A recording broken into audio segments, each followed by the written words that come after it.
اگر آپ کی اور میری زندگی کے اندر ابھی بھی شراب، سگریٹ، فلیور، آئس اور شیشے کا نشہ ہے، دوسری خرابی نبی علیہ الصلوۃ والسلام کی آمد سے قبل وہ میرے محترم بھائیوں یہ تھی کہ ان لوگوں کے اندر شراب نوشی عام، ہر بندہ شراب پیا کرتے تھے، اس شراب کے نشے کے اندر دھند رہا کرتے تھے۔ حالانکہ شراب تو اس وقت حرام نہیں ہوئی تھی، لیکن اس وقت بھی یہ صحت کے لیے بڑی مضر چیز تھی۔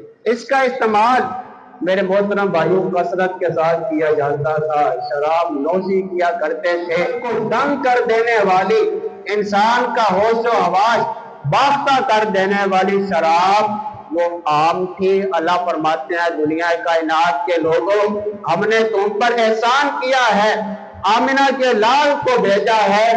آمنہ کے لال آئے اور اللہ نے پھر آپ کے ذریعے یتلو علیہم آیاتہ، آپ نے اللہ کی آیت کی تلاوت کی۔ دنیا کائنات کے لوگوں، آج کے بعد شراب نہیں پینی، شراب حرام ہو گئی۔